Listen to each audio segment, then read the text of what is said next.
Indonesia bangsa, bangsa dunia ini, marilah kita bersatu, Indonesia bersatu, kita bumi rakyat, bangsaku rakyatku semuanya, bangunlah jiwa yang bangsa untuk Indonesia sejarah yang merdeka para Indonesia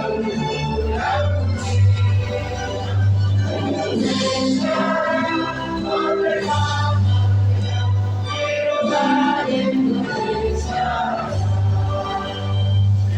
Indonesia merdeka, tanah negeriku yang mulia. Indonesia merdeka, hiduplah Indonesia.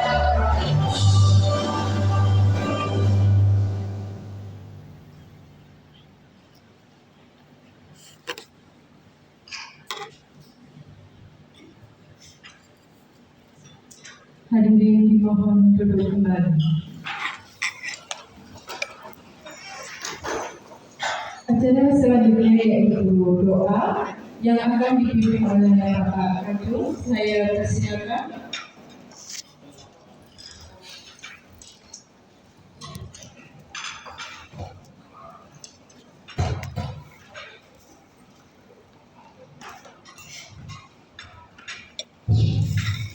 Assalamualaikum warahmatullahi wabarakatuh. Bismillah, alhamdulillah, wa syukurillah, la hawla wa la quwwata illa billah.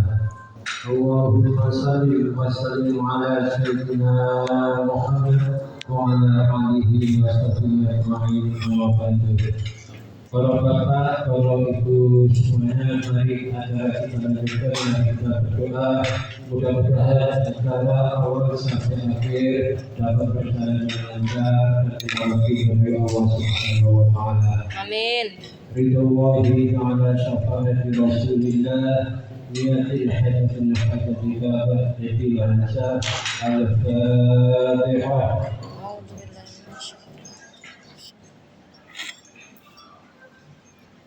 أعوذ بالله من الشيطان الرجيم بسم الله الرحمن الرحيم اللهم صل وسلم على سيدنا محمد وعلى آل سيدنا محمد والحمد لله رب العالمين عند الشاكرين عند المحبين عند المحب الجدال وربنا لك الحمد يا غفير الجلال وعظيم سلطان اللهم صل على سيدنا محمد وعلى آل سيدنا محمد اللهم صل على سيدنا محمد الفاتح لما أغلق والخاتم لما سبق ناصر بالحق والهدى والهدي إلى صراطك المستقيم وعلى آله حق قدر ومقداره ربنا ظلمنا أنفسنا وإن تغفر لنا لكنا من الخاسرين ولوالدي وارحمهما كما ربيانا صغارا أبي من الصالحين يا الله أبي من الصالحين يا الله ربنا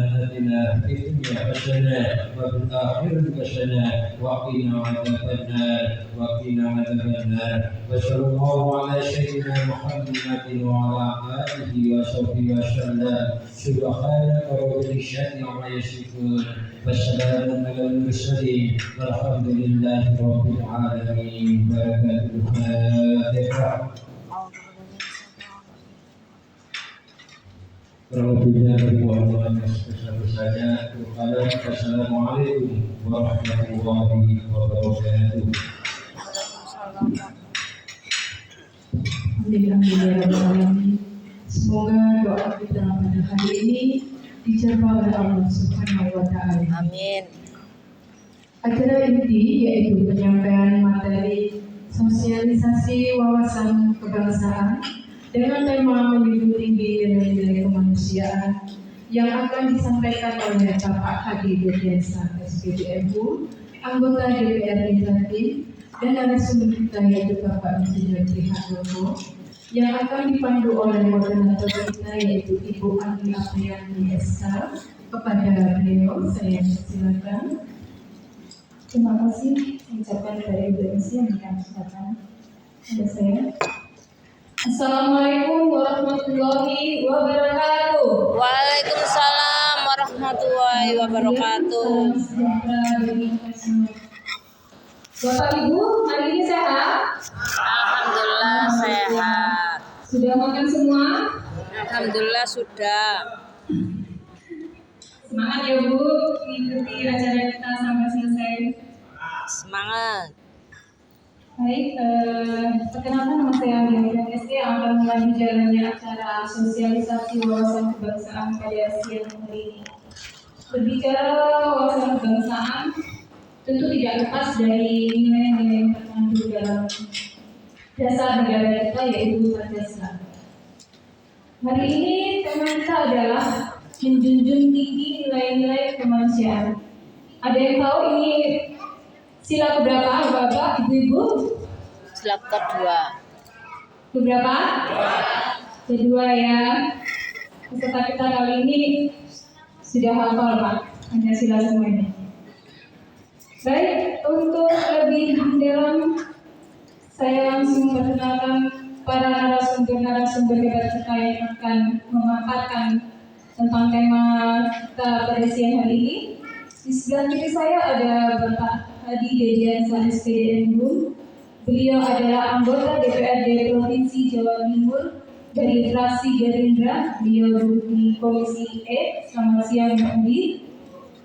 Di sebelah kanan saya ada Bapak Insinyur Prihandoyo Kuswanto. Beliau adalah Ketua Rumah Pancasila Indonesia.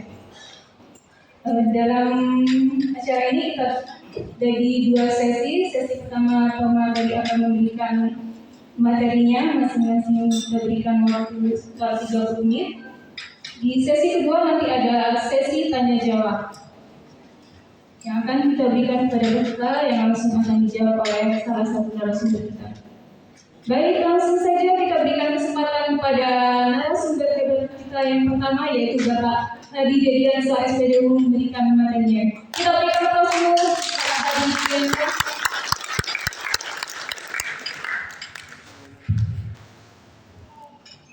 Terima kasih Mbak Ati, moderator, dan MC, dan berhormat kawan-kawan saya Mas Prihardoyo selaku Ketua Rumah Pancasila, rumah yang membidangi atau mengawasi atau menjaga dari falsafah bangsa kita, ideologi bangsa kita, dan dasar negara bangsa kita juga.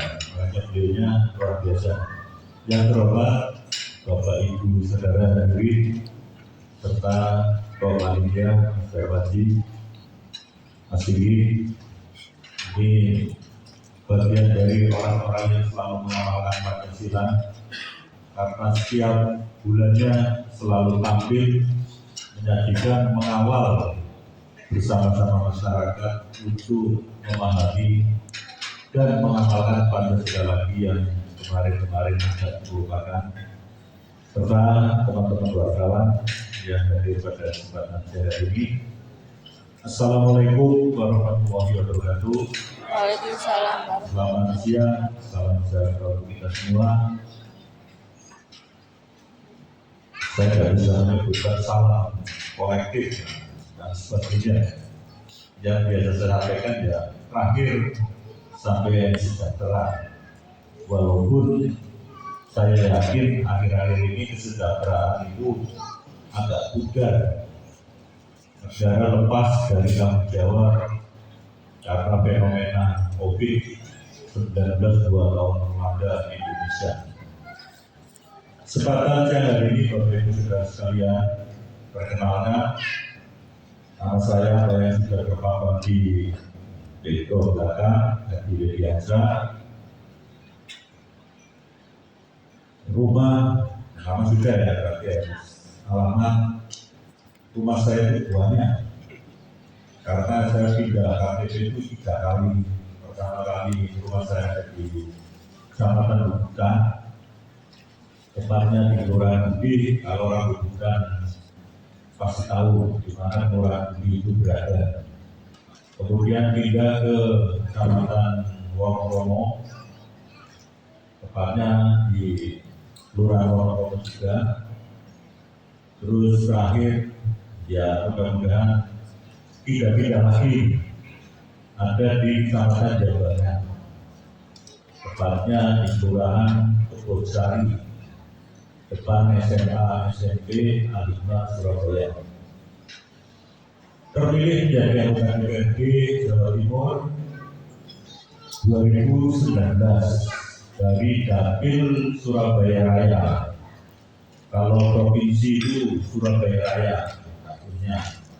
Kalau RI itu Surabaya dan Sidoarjo. Kemudian kalau DPRD kota ini sesuai pemilu kemarin ada 5 dapil. Nah, mudah-mudahan 2024 besok ketambahan 1 atau 2 kali lagi seiring dengan jumlah penduduk Surabaya yang semakin bertambah. Karena kemarin korban COVID-nya ada seberapa banyak, paling hanya sekitar 100 sekian. Tapi kalau daerah-daerah lain itu luar biasa korbannya, jadi penduduknya ada terus kurang. Tapi kalau Surabaya akan tambah sekitar 300 sampai 500 ribu lagi. Jadi nanti otomatis dengan pertambahan jumlah penduduk pemilu 2024 akan tambah jumlahnya. Berangkat dari Partai Gerindra, kebetulan saya sebagai wakil ketua DPD Partai Gerindra Jawa Timur, kemarin habis tahun kalah, tapi tetap jadi wakil tidak apa-apa, yang penting masih konsisten. Kemudian menjadi ketua bidang saksi, jadi koordinator bidang saksi Jawa Timur Partai Gerindra 2024 ada di tangan Cak Dedi. Artinya apa? Bahwa saya ditugasi penuh oleh partai untuk mengamankan pemilu 2024 jangan sampai suaranya nanti dicuri oleh setan-setan yang tidak bertanggung jawab. Kenapa? Kalau ada setan bertanggung jawab itu aneh. Itu kalau yang bertanggung jawab itu malaikat. Disuruh ngambil nyawa 1, pasti yang diambil 1. Tapi kalau setan disuruh ngambil nyawa 1, pasti ngambilnya 5. Kalau tidak percaya coba itulah. Makanya yang biasa mencuri itu kelompok setan-setan. Kalau saya, insya Allah saya seperti mereka saja. Karena kebetulan saya diutus oleh teman-teman menjadi anggota dewan, sampai detik ini juga seperti ini. Sebelum dari dewan juga seperti ini. Saya mau bertanya pada dengan semua, kira-kira, walaupun ya, ini saya pertanyakan kira-kira, walaupun pada hakikatnya saya yakin yang hadir di sini, yang memilih saya paling tidak lebih dari 10 orang. Kemarin, yang memilih saya kemarin itu saya yakin tidak lebih dari 10 orang. Kalau tidak percaya, tanyakan dalam hati satu dari panjenengan masing-masing. Tetapi saya masih berani mengundang panjenengan semua. Walaupun di hati panjenengan itu agak kecewa. Ya silakan luapkan kekecewaannya kepada yang saudara pilih kemarin, jangan saya. Betul betul. Sampai kemarin memilih dengan PD-nya, dengan antusiasnya, jago saya yang paling nomor super, paling hebat, paling nomor 1. Gitu betul. Dengan otomatis dengan diiringi oleh janji-janjinya. Tetapi setelah terpilih, apakah orang yang saudara pilih pernahkah menjawab SMS panjenengan atau di WA? Pernah jawab WA ini? Atau mungkin lebih tajam lagi di telepon, kira-kira ngangkat bukan? Berarti kan jadi palsu kan? Makanya saya undang panjenengan di sini dalam rangka untuk saling mengenal, ngopi bareng, makan siang bareng, syukur-syukur pulang ada sampai. Ini nyawa ini boleh? Ada ya? Si nyawa ini dulu Kak Dedi, si nyawa ini panitia. Kebetulan panitia siapa? Ya panitianya orangnya Kak Dedi.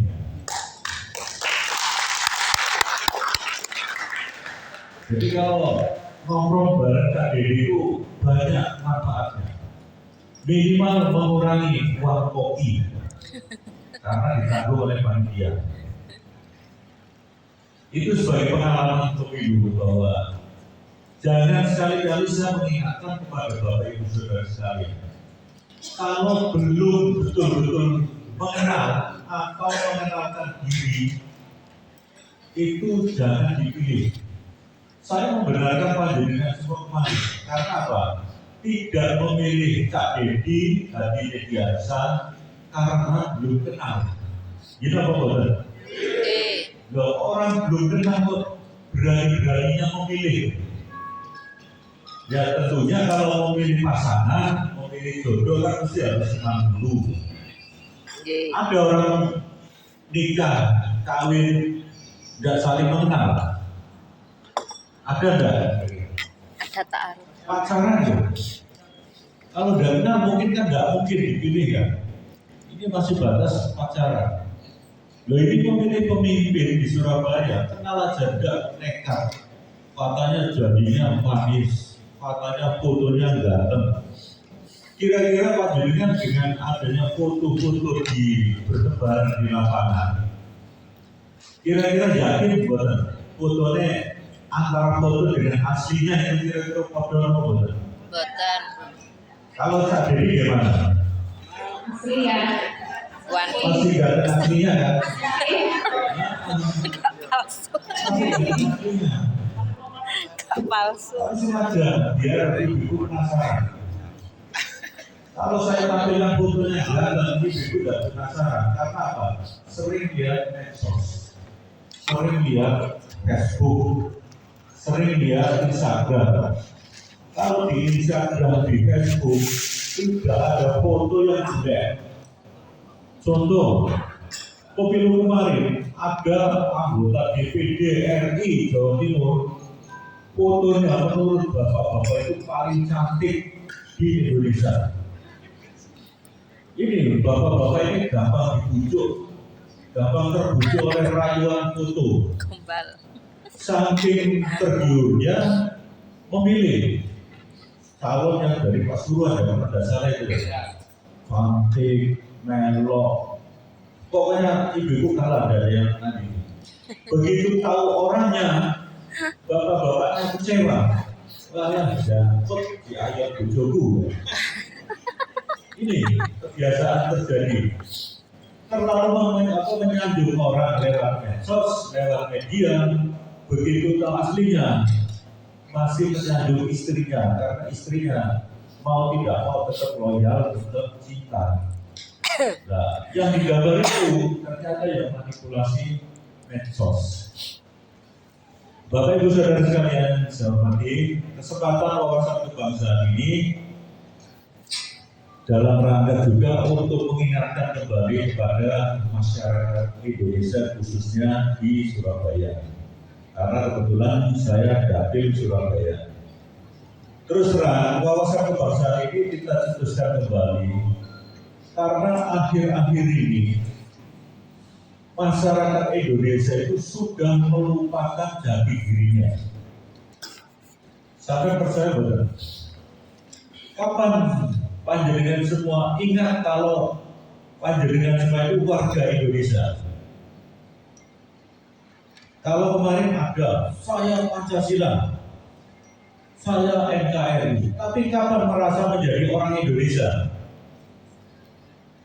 Kalau kita telah paling yang saya lihat dan sering kasat mata itu nampak pada saat tim nasional ini yang bisa Barat, tim nasional bertanding. Ini salah satunya. Saudara-saudara dengan semangatnya kalau menang Indonesia semakin menggelegar. Bahkan porsi aja sampai disambuli kan karena menang. Indonesia masih menang. Ketika tim nasional Indonesia kalah, yang muncul apa? Pasti misu. Dari Cak Didi itu pasti misu. Soalnya apa? Saya sering kumpul dengan teman-teman yang kopi. Nah Indonesia kalah, pasti misu. Ya, put porsi disambut. Apa tak? Mulai besok dulu, goblok gitu. Padahal dia susah. Tapi dengan dia ambil bisu, pun mau besok masuk. Itu kenyataan bahwa rasa Indonesia muncul ketika timnas main. Nah, situasinya semacam ini, wawasan kebangsaan ini menghidup kembali, membangkitkan kembali, minimal mengingatkan kembali dari Pancasila, dari Undang-Undang Dasar 45, dari Bhinneka Tunggal Ika, dari Negara Kesatuan Republik Indonesia. Ini yang kita sajikan dalam materi wawasan kebangsaan. Tema yang kita angkat pada siang hari ini adalah menjunjung tinggi nilai-nilai kemanusiaan. Ini yang terkandung dalam butir-butir Pancasila di sila kedua, kemanusiaan yang adil dan beradab. Apakah panjenengan masih ingat Pancasila? Masih ya? Yakin? Yakin. Bisa saya tes? Bisa. Bisa. Tapi saya akan tes pasti yang tidak bisa. Kalau saya tes yang tidak bisa, ngapain saya tes? Pasti akan saya sampling nanti. Hati-hati ya, nanti akan sampling sila pertama sampai sila kelima. Pokoknya sih gak bisa pasti berarti ngatur, tapi sih iso. Bisa apa apal. Iso. Sih gak iso, pasti kalian pola aksinya. Tapi tidak, saya tidak akan mengetes. Saya hanya ingin mengingatkan kembali. Karena apa? Orang tua pasti akan ditanyakan oleh anaknya. Pasti. Kalau masalah Pancasila, bapaknya akan tenang ketika ditanya ibunya. Karena tidak akan mungkin bapak ditanya ibunya masalah Pancasila. Pasti yang ditanya adalah blodor. Betul. Pak, ini blodor ini. Tapi kalau anak pasti akan menanyakan, Bu, Pak, Pancasila itu berapa sila? Bapak hafal. Jadi bapak hafalin dari budaya. Terus soalnya nggak hafal. Kita sebagai ini itu ngerti. Kenapa tak? Ini kan terjadi konflik di keluarga. Sila pertama hubungannya yang merasa mengandung arti bahwa warga negara, setiap warga negara yang hidup di Negara Kesatuan Republik Indonesia hukumnya wajib bertuhan, wajib, tidak ada ateis. Jadi siapapun yang hidup di wilayah Negara Kesatuan Republik Indonesia wajib bertuhan, terlepas itu Tuhan yang Maha Esa atau kepercayaan. Itu yang penting ada kepercayaan terhadap Tuhan yang Maha Esa. Kemanusiaan yang adil dan beradab. Ini yang kita angkat tema kali ini. Akhir-akhir ini nilai-nilai kemanusiaan agak luntur. Kasus yang hangat sekarang terjadi di dunia sepak bola. Ratusan orang nyawanya dikorbankan tanpa menghasilkan yang memang betul-betul untuk perjuangan bangsa Indonesia. Matinya dengan sia-sia. Kasus kemarin 1 Oktober 1 Oktober yang merupakan hari kesaktian Pancasila, di Malang terjadi korban ratusan hanya karena Kematian. sepak bola. Kematian. Apa penyebabnya? Penyebabnya adalah jelas kurang pemahaman terhadap Pancasila. Karena apa? Siapapun kalau memang mendalami memahami Pancasila, jangankan menyentuh, dengan suara atau omongan saja sudah menjadi perasaan satu sama lain. Tapi yang terjadi di lapangan tidak. Terjadi benturan fisik, baku hantam, saling serang. Padahal apa yang diperebutkan tidak jelas. Ini nilai-nilai kemanusiaan sudah tidak ada. Dari persoalan nilai-nilai kemanusiaan akhirnya masuklah dalam wilayah persatuan. Indikasi di sana tidak ada persatuan. Karena apa? Terjadi saling serang. Apalagi ketika menyelesaikan masalah.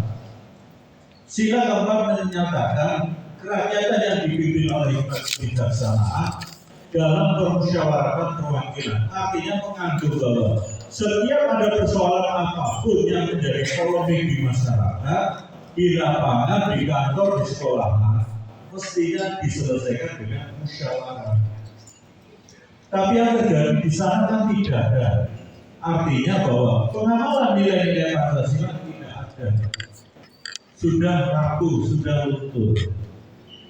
Kemudian masuk sila kelima, persoalan apapun menjurus pada nilai-nilai keadilan sosial bagi seluruh rakyat Indonesia. Artinya bahwa hukum apapun harus berpihak pada kebenaran. Jangan hukum mencari kesalahan. Indonesia dari berbagai macam pakar hukum belum ada satu yang menyatakan bahwa hukum berpihak pada kebenaran, yang dicari bukan kesalahan. Tetapi penegak hukum yang dilakukan adalah yang dicari adalah kesalahannya. Padahal supremasi hukumnya jelas berpihak pada kebenaran. Tetapi pelaku-pelaku APH yang dicari kesalahannya. Ini yang perlu diluruskan. Kalau kita mencari kesalahan apapun, manusia pasti ada kesalahannya. Mencari kesalahan itu gampang. Contoh, kita jalan-jalan di jalan. Karena kita mencari kesalahan, upload pinggir, blok, jatuh. Kenapa nih? Kenapa aku? Nah inilah kesalahan gampang dicari. Tetapi kalau mencari kebenaran itu susah. Mohon maaf, saya orang Surabaya, jadi contohnya ya upload-upload gitu. Guyu kepala nggak apa-apa kalau Surabaya nih. Karena kalau orang Surabaya benar-benar. Makanya saya menyampaikan kepada APH, cobalah dalam menyikapi persoalan hukum itu yang dicari kebenarannya, jangan kesalahannya. Kalau kesalahannya itu gampang, 1 menit 1 detik aja bisa dicari, tapi mencari kebenaran itulah yang susah. Kadang akhirnya apa? Keadilan tidak merata, keadilan tidak adil, keadilan berpihak. Katanya orang mengatakan hukum tumpul ke bawah, tajam ke atas. Benar apa salah? Sama sampai nggak memperhatikan. Yang benar itu tumpul ke atas, Tajam ke tajam bawah. ke bawah. Ini yang benar. Yang koruptor miliaran triliunan dari apa-apakan, yang nyuri titik Diajar. diajar sampai babak belur. Ini kenyataan di NKRI sekarang. Makanya kami menjadi sadar wawasan kebangsaan ini ibarat mengingatkan kembali pada supremasi hukum, termasuk amalan Pancasila. Bapak Ibu saudara sekalian, kalau saya kupas semuanya, nanti narasumbernya tinggal kesimpulan. Padahal Pak Prini honornya lebih besar dari saya. Nah, saya hanya membuka, nanti akan dijabarkan oleh beliaunya. Jadi biar biasa.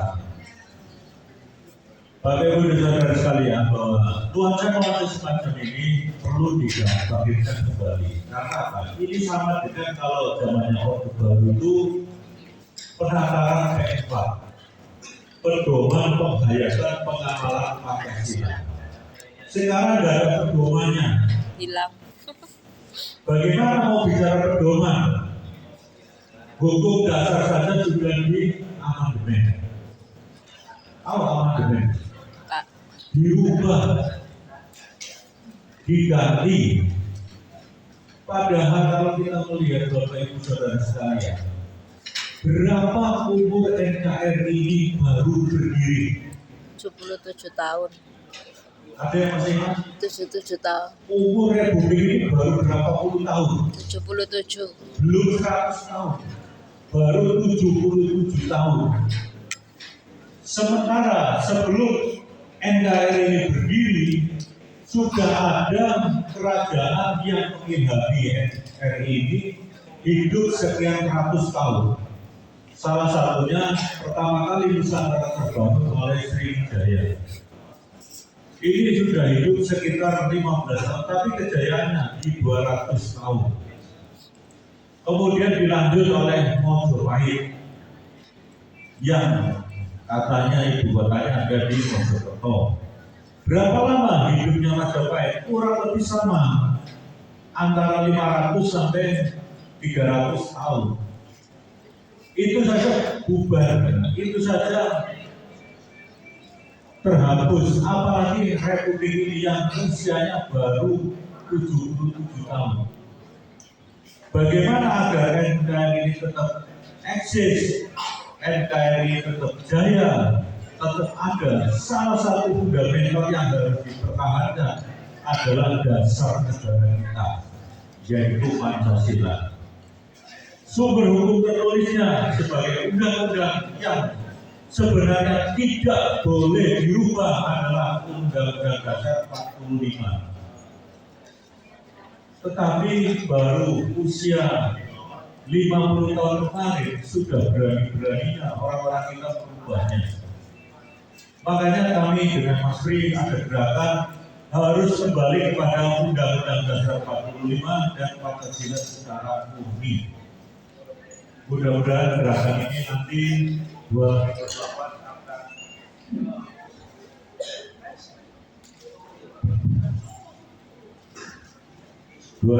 akan kembali lagi.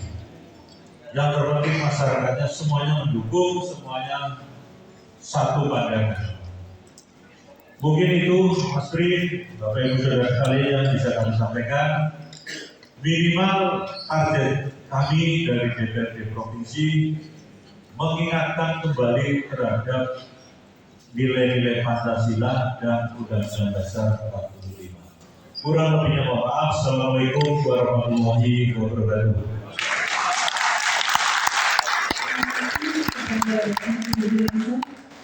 Jadi kawasan kebangsaan ini kita adakan untuk membangkitkan kembali kita sebagai rakyat Indonesia untuk tetap berada pada rel ya.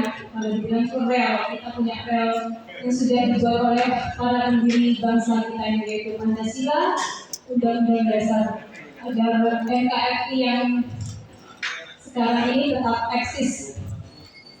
Baik, untuk selanjutnya kita berikan kesempatan kepada Bapak Pri Handoyo Kuswanto dari Ketua Rumah Pancasila Indonesia memberikan pemaparannya. Pada beliau kami persilakan.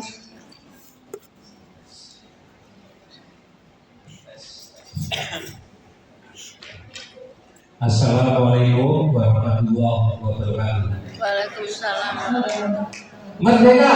Merdeka! Merdeka! Merdeka! Terima kasih. Agar nggak ngantuk. Oke. Perkenalkan, saya Pri Handoyo Kuswanto. Saya tinggal di Surabaya, di Riau, rumah saya. Saya adalah Ketua Rumah Pancasila. Itu adalah lembaga kajian studi dan lembaga kajian yang kita dirikan sejak tahun 2005. Jadi dari sanalah sebenarnya kami semakin mendalami Pancasila, semakin rasa cinta kepada negeri ini dan rasa was-was itu juga terus menghinggapi, karena kita semakin tahu bahwa hari ini Pancasila sudah tidak ada. Pancasila itu sebagai dasar negara itu diuraikan di dalam Undang-Undang Dasar 45. Tapi karena diganti undang-undangnya dengan Undang-Undang Dasar 2002, maka Pancasila sudah tidak ada. Yang miris lagi, dulu kita mempunyai pandangan hidup bangsa yang namanya P4. Penataran kita dulu, mungkin bapak-bapak yang umurnya sesanya pernah mengikuti penataran Pancasila. Butir-butir Pancasila yang ada 35 butir itu kemudian oleh diluas lagi menjadi 45 butir, itu dicabut oleh MPR. MPR nomor 2 tahun 1978 tentang P4 itu dicabut. Tapi saya bertanya, kenapa P4 itu dicabut? Salahnya apa P4 itu? Butir keberapa yang salah? Itu tidak ada jawaban. Jadi sampai hari ini saya bertanya kemana-mana, nggak ada yang bisa menjawab. Artinya apa? Apa hanya karena kebencian terus P4 itu dihilangkan begitu saja? Padahal ini kan sangat penting buat generasi muda, generasi kita, generasi anak-anak kita. Hari itu tidak mengenal lagi yang namanya Pancasila. Dan kita bisa merasakan ini sudah berapa tahun, sehingga nilai-nilai kemanusiaan kita itu semakin hilang. Kita semakin miris dalam kehidupan berbangsa hari ini. Karena nilai-nilai kemanusiaan itu semakin sirna. Hari ini bisa kita lihat beberapa kasus yang sedang terjadi, misalkan kasusnya Freddy Sambo misalkan. Dan semua rakyat tahu bagaimana sadisnya dia membunuh Joshua. Ini kan karena tidak ada nilai-nilai kemanusiaan, nilai-nilai ketuhanan, tidak ada. Jadi kalau kita bicara ke Pancasila itu bicara tentang Tuhan, manusia, dan alam. Segitiga inilah yang memperkuat bangsa. Nah ini sudah sirna. Nah paling baru kemarin kita bisa merasakan kasus di Malang yang sampai korban itu saya lihat sekali 135 orang, ada 30 anak kecil yang mati semua. Saya ngeri lihat ini. Yang saya pikir itu, kenapa pada waktu melakukan tindakan itu tidak berpikir tentang akibatnya.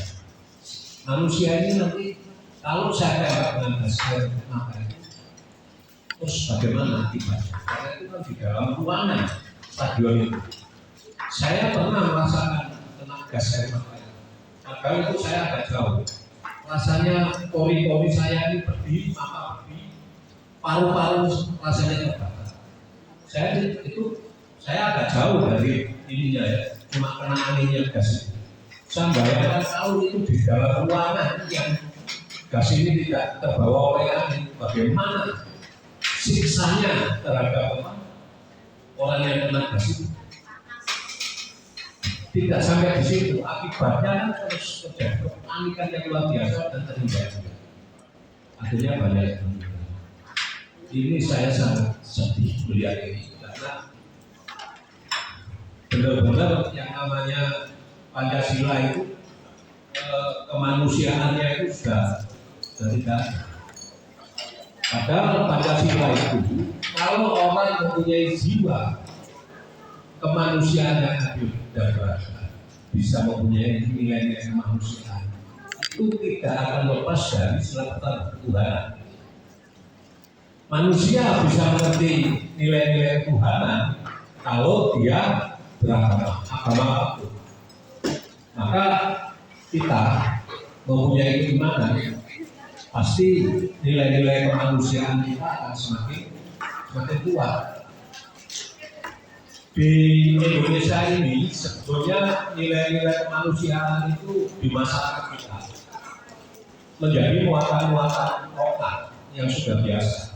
Jadi rasa kemanusiaan di Surabaya itu seburukan sama TNI lah, itu karena rasa kemanusiaan, rasa cintanya sama tetangga, sama teman, sama itu ungkapan-ungkapan seperti itu ada. Misalkan sama duduk agam, tapi kalau ketinggalan kita merasa, itu juga rasa kemanusiaan. Nilai-nilai dari budaya lokal seperti ini harusnya kita terus tumbuhkan, karena akhirnya kan nanti kita juga akan mempunyai kebersamaan, persatuan, rasa persatuan itu ada. Nilai-nilai Pancasila itu memang adalah di samping pandangan hidup itu menjadi karakter kita, karakter manusia Indonesia. Karena Pancasila itu digali dari budaya bangsa Indonesia. Banyak hal-hal yang di masyarakat kita itu peribahasa yang menjurus pada saling percaya, saling ini, misalkan kebersamaan, mempunyai nilai-nilai empati terhadap saudara sendiri atau tetangga. Kalau ada tetangga kelaparan, kita pasti akan membagi. Dan saling membagi itulah nilai-nilai kemanusiaan itu. Biasanya kalau ibu-ibu yang pengajian atau yang ada di masjid itu hari Jumat biasanya menyediakan nasi untuk yang jemaah itu. Nah, itu juga melatih bagian dari rasa kemanusiaannya. Bagaimana merasakan kalau saudara kita itu kelaparan. Nah, juga sila kedua Pancasila, yaitu kemanusiaan yang berada, mengandung pengertian bahwa seluruh manusia merupakan makhluk yang berada dan memiliki keadilan yang secara setara di mata Tuhan. Jadi keadilan itu setara di mata Tuhan. Dengan kata lain, seluruh manusia sama derajatnya, baik perempuan, anak-anak, laki-laki, kaya, miskin, pejabat atau bukan pejabat, itu sama. Kita mempunyai kedudukan yang sama. Maka Undang-Undang Dasar 45 itu sehingga setiap warga negara itu mempunyai kedudukan hukum yang sama. Jadi tidak ada berbeda. Tapi sejak terjadinya ini Undang-Undang Dasar 45 yang nasional ini, nilai-nilai itu tererosi, diganti. Jadi kalau Undang-Undang Dasar 45 itu dasarnya Pancasila, Undang-Undang 2002 ini dasarnya liberalisme kapitalisme. Ini sangat berbeda. Makanya pikiran saya dengan pikiran Pak Dedi dengan Gerindra mungkin sama. Ingin mengembalikan lagi karakter kebangsaan kita, karakter Indonesia yang merupakan yang tertuang di Undang-Undang Dasar 45 dan Pancasila.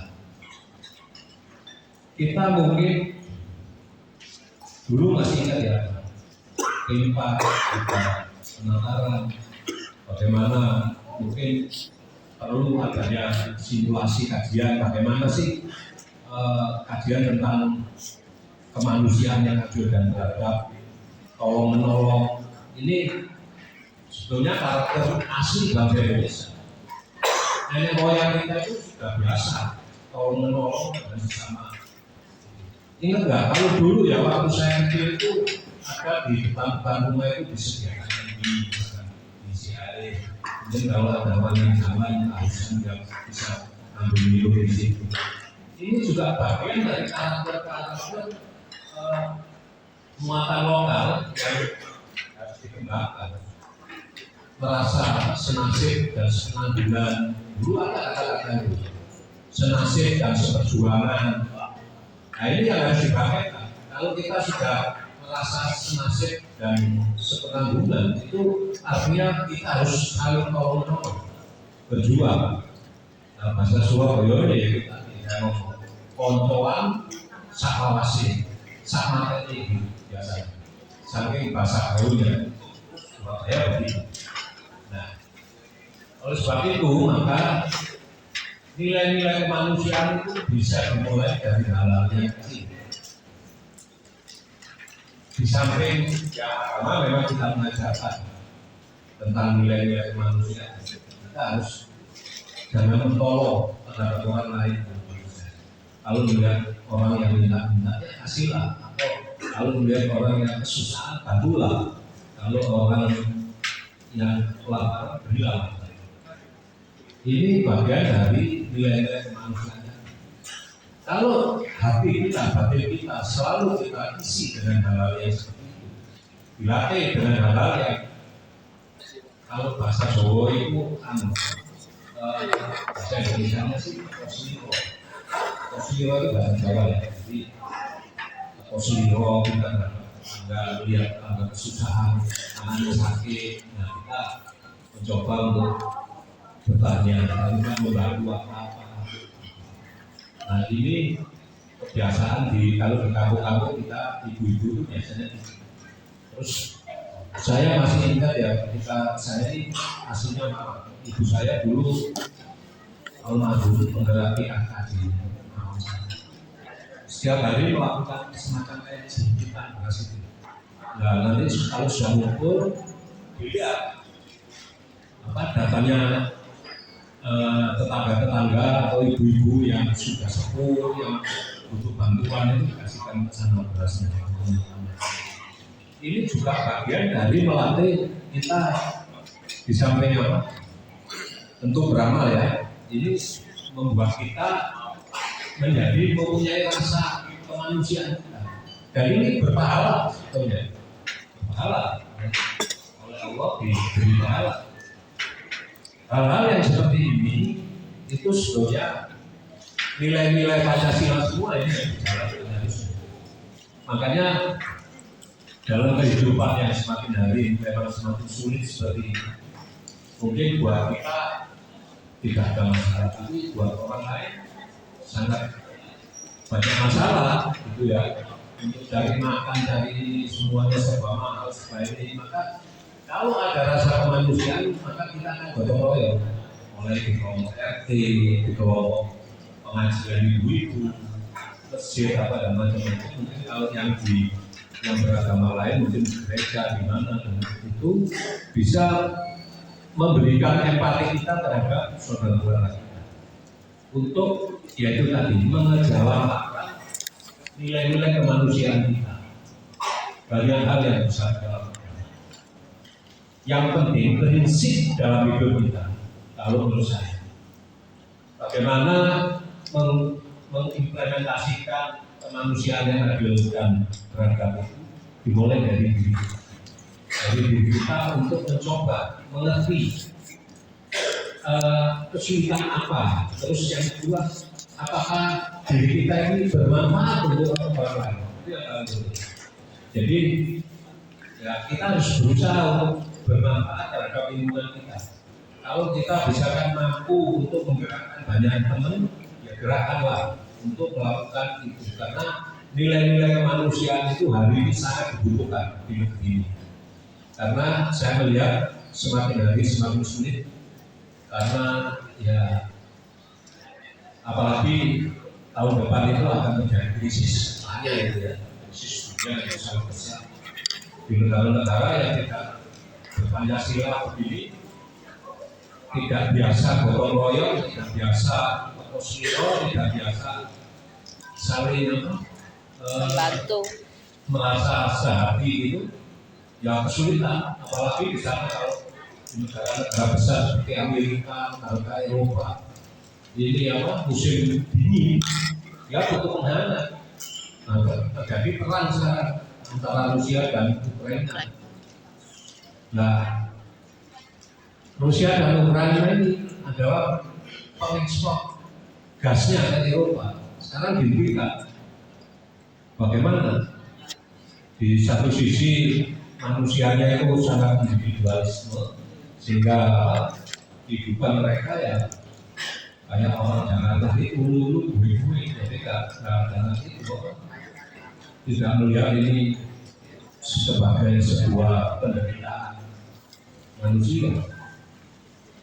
Nah, membangkitkan nilai-nilai Pancasila ini sangat penting buat kita.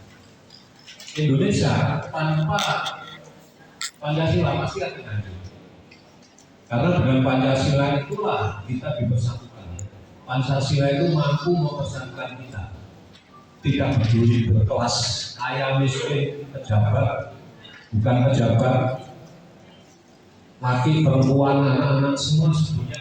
Dengan Pancasila itu kita bisa terajut, kita bisa dirajut sebagai bangsa yang kuat. Makanya dalam konteks kita mempelajari Pancasila sebagai falsafah hidup kita berbangsa dan bernegara, yaitu tadi mari kita mencoba untuk melakukan hal-hal kecil aja yang kita rasakan agar apa yang kita lakukan bermanfaat buat orang lain, juga orang lain juga. Jadi kalau konsep pada pemikiran kita bahwa hidup ini harus bermanfaat terhadap orang lain, maka lakukanlah itu. Karena ini bukan, kalau sudah begini bukan urusan hanya negara dan Pancasila, ini sudah masuk ke urusan akhirat. Kita akan mendapatkan pahala yang besar melihat orang kesusahan untuk makan tidak bisa, kita menyediakan makannya, kita urunan membantu sama sakit apa. Ini bagian dari nilai-nilai yang di Pancasila itu adalah kemanusiaan yang adil dan beradab. Orang itu bisa tergerak kemanusiaannya, nilai-nilai kemanusiaannya, kalau dia mempunyai nilai-nilai ketuhanan, ilahiyah. Jadi nilai-nilai ilahiyah itulah yang mendorong manusia untuk menjadi bermanfaat. Begitu juga kepada kehidupan kita. Mestinya pendidikan kita itu harus dasarnya kemanusiaan yang adil dan beradab. Karena masuk manusia yang bisa adil itu kalau dia mempunyai nilai-nilai ketuhanan, mempunyai ilmu pengetahuan. Kalau dia sudah mempunyai nilai-nilai ketuhanan, nilai-nilai ilmu pengetahuan, maka dia bisa membangun peradaban. Nah, peradaban yang harus dibangun tentu harus didasari dengan keadilan. Ini kita merasakan hari ini. Tadi Pak Dedi sudah menyebutkan bahwa hukum itu tajam ke bawah, hukum ke atas. Keadilan tidak menjadi hal yang bisa dirasakan oleh rakyat kecil. Mudah-mudahan kalau partainya Pak Dedi ini nanti bisa menang, Amin. kita harus mendorong untuk kembali ke Undang-Undang Dasar 45 dan Pancasila.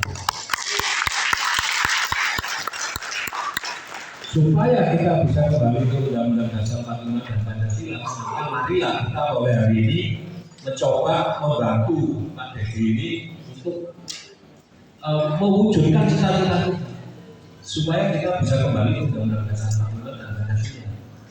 Kalau tidak, bangsa ini akan morat-marit seperti ini. Kalau diterus-teruskan, sudah kita pasti hancur. Saya yakin itu pasti hancur kalau kita tidak kembali kepada Pancasila dan Undang-Undang Dasar 45 yang asli. Karena yang hari ini yang terjadi Undang-Undang